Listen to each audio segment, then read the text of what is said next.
Alrighty, hello everyone. Welcome in. My name is Jordan Meller, and it's an absolute privilege to be here today. And today we're doing something a little bit different, something very different compared to what we usually do. If you are new around here, at TradeDelicious, we live stream every single trading day, talking about breaking news, reviewing macroeconomics, and really trying to find the best trade ideas that the markets have to offer, whether that be commodities, FX, equities, you name it, we probably trade it. And today I wanted to try something just a little bit different. And this is something that was been requested and recommended from some people in the inner circle of TradeDelicious, and it really piqued my interest. As most of you know, I love trading with volume, whether even if it would be on FX where we use tick volume.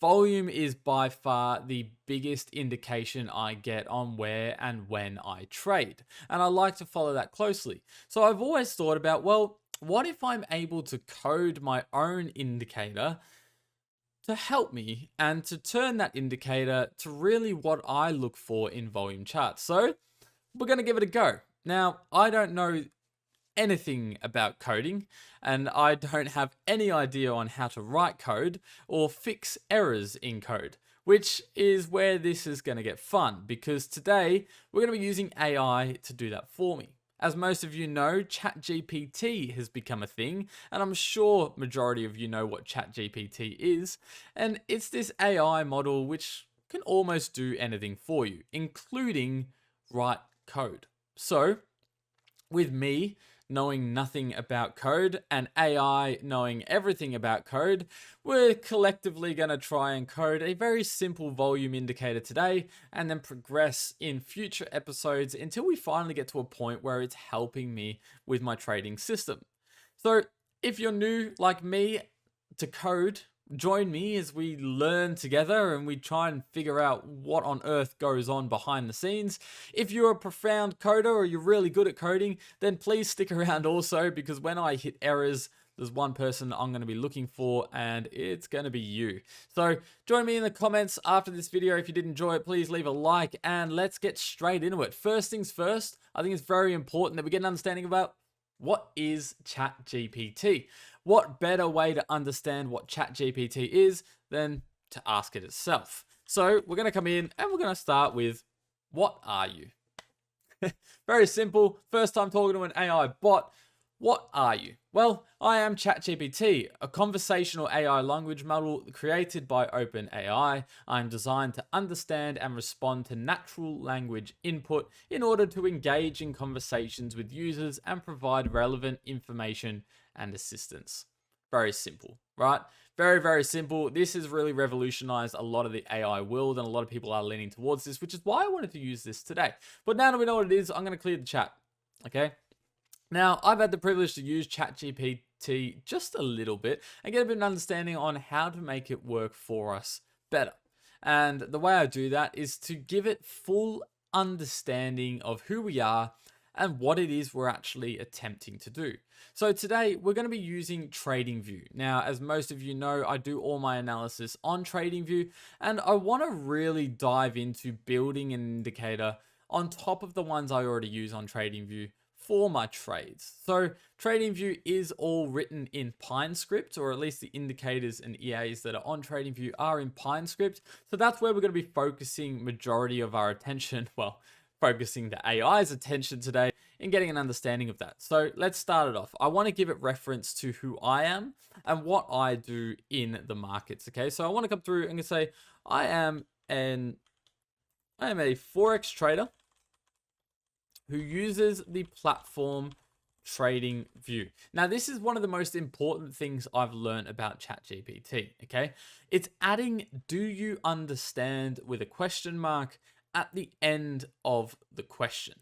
Now, if you do this, you'll notice a big difference in its understanding and its answers when you try to ask a question down the line. For example, if I just say I'm a Forex trader who uses the trading platform TradingView, and I put it through, it'll try to formulate exactly what answer am I trying to get out of it, and it will give me or spit out the closest one to it. And as you can see here, it's telling me some tips that may be useful as a Forex trader on TradingView, right? I'm not looking for this. But because I've not given it any direction, I've just simply given it a fact, it's trying to figure out what it is I want to know, and it's spitting out the closest thing to it. So what I like to do, let's go ahead and delete that conversation, is actually come through and say, I'm a Forex trader who uses TradingView. Do you understand? Now, if we add that simple question towards the end there, that do you understand, what you'll see is the review or the answer is very different. It comes out and says, yes, I understand. You're a Forex trader who uses the TradingView platform. TradingView is a web-based platform for traders and investors to analyze financial markets and make trades in various asset classes, including Forex. As a language model, I have knowledge about various trading platforms, including TradingView, and can provide information and answers to your questions related to Forex trading.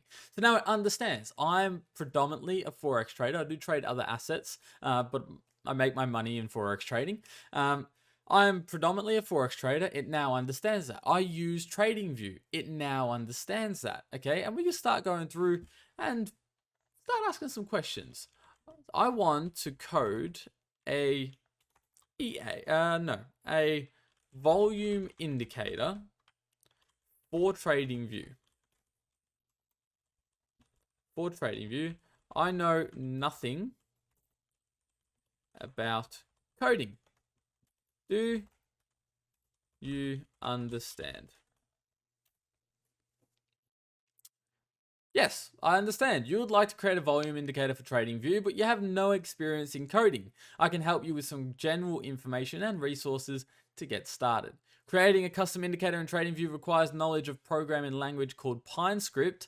PineScript is a language specifically designed for TradingView and is used to create custom indicators, strategies, and other trading tools. If you have no experience with coding or PineScript, it can seem overwhelming at first. Okay, now it's going to give me a whole run through on different resources that I can use, but to be honest, I don't really care about it because little does ChatGPT know, they're going to be coding it for me. So we'll start with something simple, right?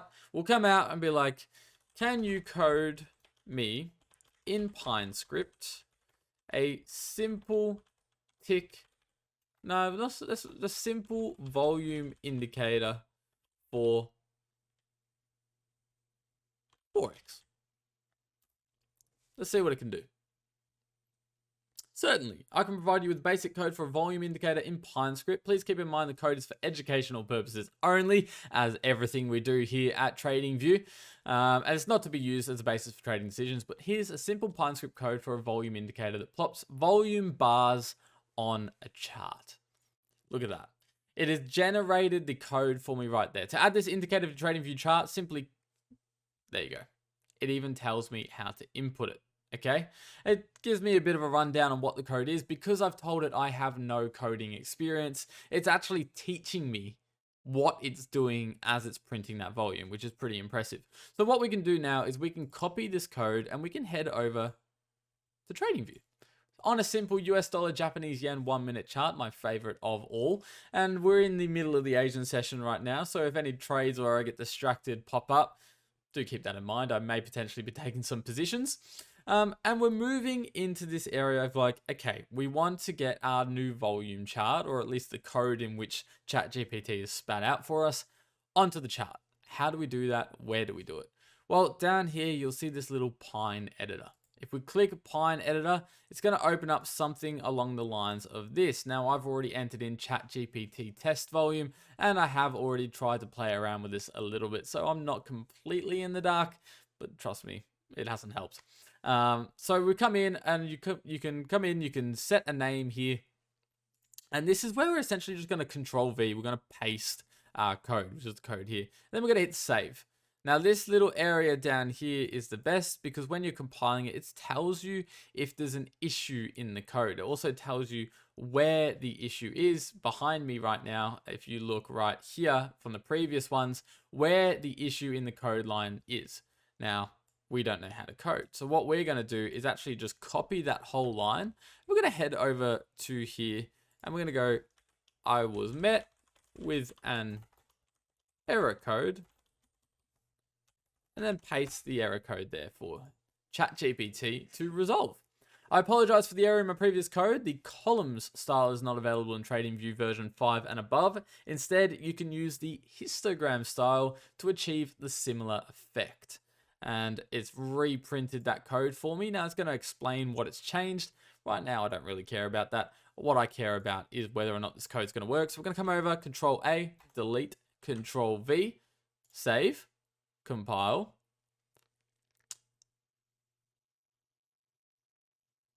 Very interesting. I've never been met with a yellow code before, but it looks like it has happened. If we add this to the chart now, let's see if we can get some ideas. Yes, why is that very...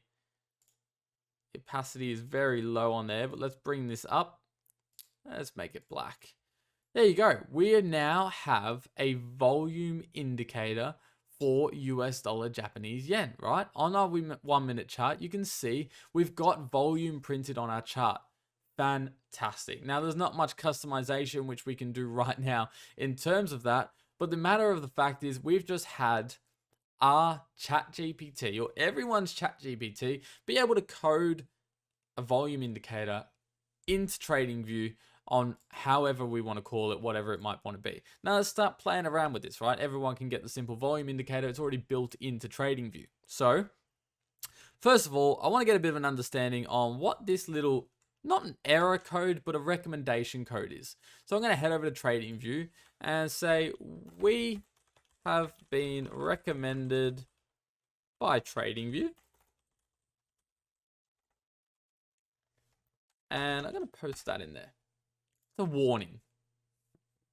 Thank you for letting me know about the warning message. TradingView has recently made some changes to how transparency is handled in plots, and the trans argument has been depreciated. Here's an updated code that will use color.new function to set the color of the volume bars. So you saw that opacity in the volume bar that we had that was quite see-through. Essentially what that's going to do is fix that, so we can copy it, come back over, Control A, delete, Control V, click save, and this will update on the chart right there. But once again, it's not how I wanted it anyway. We can move around and we can save defaults later on using the TradingView options there. Okay, so we've got our simple chart, right? We've got our volume chart. I now want to add a bit of color.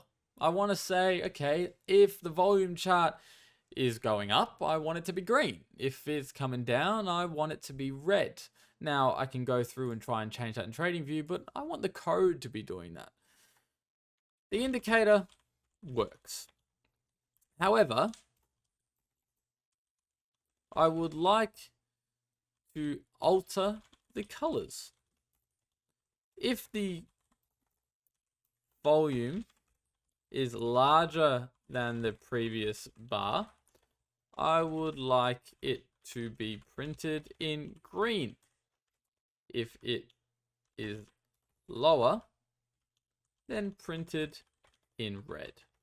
Do you understand? Yes, I understand. To change the color of the volume bars based on whether the volume is increasing or decreasing, you can use conditional statements in your code. Here is an updated code that changes the color of the volume bars based on whether the current bar volume is greater or less than the previous bar volume. Now, once again, I've got no idea what I'm doing here. However, I've just managed to code a volume chart, a volume indicator, and I'm hoping now I've been able to actually alter the colors of them. So let's go ahead and try. There we go. And as you can see, we're just going to have to, I don't know why the opacity is quite low, but as you can see right here, it is updated for me. So I now have green bars of volume when price or the volume is increasing, and red bars of volume when volume is decreasing. Very, very simple. And I managed to code all of this without doing any coding myself. That's pretty powerful.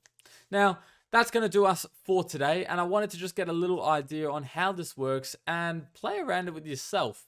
Later on, we're going to start altering these indicators to really benefit how I want to trade and to help me make decisions when it does come down to trading as well. So stick around if you haven't already, come subscribe, and we'll see you in the next one.